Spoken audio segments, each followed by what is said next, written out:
Hi guys, Kaiser here, and welcome back to Iron Kaiser Gaming.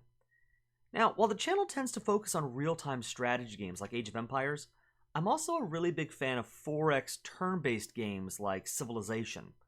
Starting off with a lowly settler and slowly guiding your diplomacy and economy and culture and military until you have a globe-spanning empire. It's an absolute blast, a lot of fun.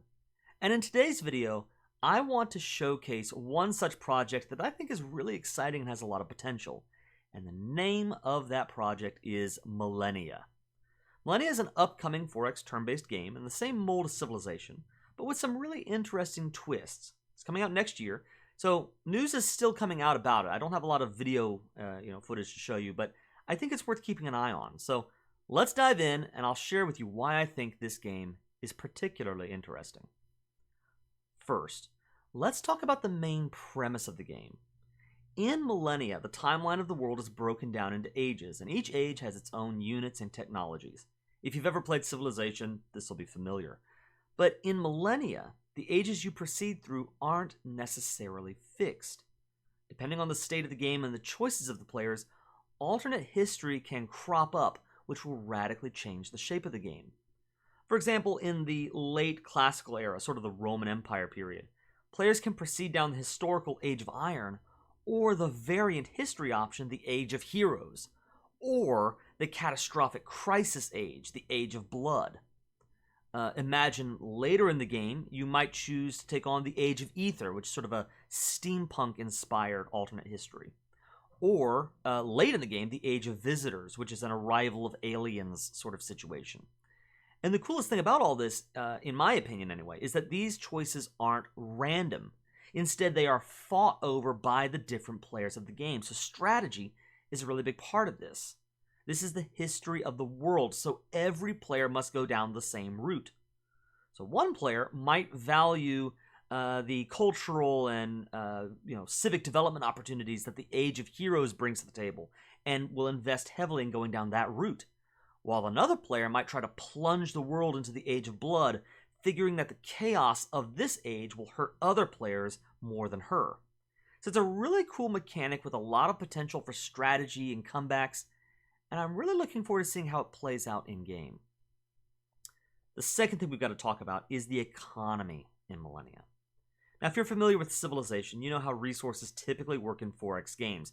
You'll find some resource on the map like gems or iron, you build a mine or a plantation on it or whatever, and then you get the +2 production or +1 happiness or whatever that resource provides, right?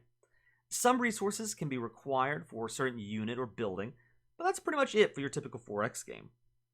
But in Millennia, resources are going to be a source of constant investment and decision making that will help shape the strategy you choose to pursue. I've got a quote from one of the developers that I think really captures this idea, so let's just read that really quickly. He says, "As you lead your nation, you'll need to design the right economy for your strategy. Not all resources in Millennia are the same. Cutting down trees for logs can provide production, much like mining copper. However, with the right improvements, you can create a chain where your logs are made into paper, which is then made into books, getting you knowledge or religion or government or wealth instead of production. Some resources are, like the logs, broad and capable of steering into a variety of different goods, while others are more focused and less flexible. How you decide to structure your economy has an impact on your capabilities and your ability to respond to changing conditions. One of the places this is felt is with combat. The best military for you to field changes based on your economic design and the age you've moved into and the national spirits you've selected. You might be better with more production to train troops, or more warfare domain to support them, or more wealth to pay the upkeep on expensive elite troops, or etc., etc." End quote. So I think the gradual development of resources in this game is going to be very satisfying, and it'll help provide a sense of discovery and involvement through the mid and late game, which is an area where 4X games often struggle. I just think that'll be a very satisfying part of the game. But speaking of which, this brings me to my third point, and maybe one of the most exciting points of them all for me personally, which is how you win the game in Millennia. Now, let me set the stage for you. Imagine you're playing a game of Civilization, and you decide that you want to win a culture victory or a science victory. Well, the early game might be exciting enough, but What I've found is that eventually the game just boils down to clicking the end turn button over and over again until your culture and tourism bucket finally overwhelms the buckets of all the other players, where you finally produce those last spaceship parts and the game says you won, right? Except for conquering the world, the victory conditions in Civilization tend to, one, take forever. They typically require you to get all the way to the end of the tech or culture tree, even in situations where you've become dominant far earlier in the game. And two, they tend to be very passive. They don't require much in the way of engagement with other players. The ability for other players to stop you is rather limited. In a nutshell, only domination and conquest victories feel like there's a give and a take, a proactive competition between players where a winner can be decided and victory forced once that position of power has been achieved. Well, Millennia seems to be taking a different approach to its non-conquest victory types.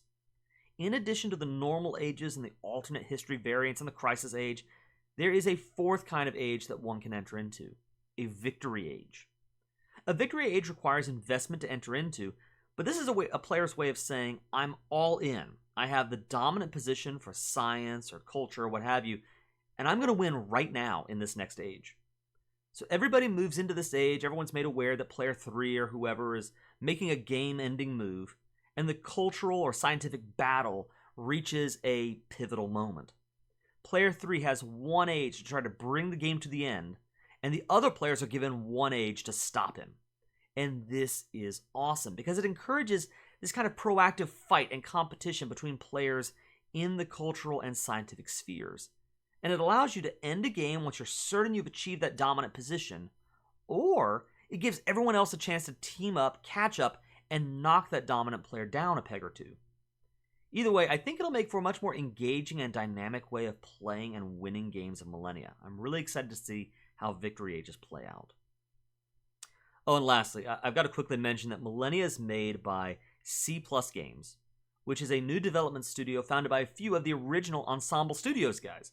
So for us Age of Empires fans, maybe a little bit of that old magic will rub off onto this game, turning it into an all-time classic. I mean, even the default medieval age is called the Age of Kings, and that's got to be an AoE 2 reference, right? I would definitely think so.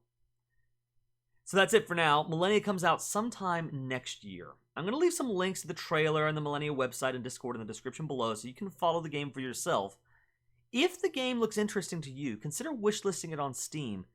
And also let me know if you want to see more Millennia news and gameplay in the future. If you do, leave a comment letting me know that, and consider subscribing to the channel and liking this video so I know you guys are interested in seeing more about Millennia.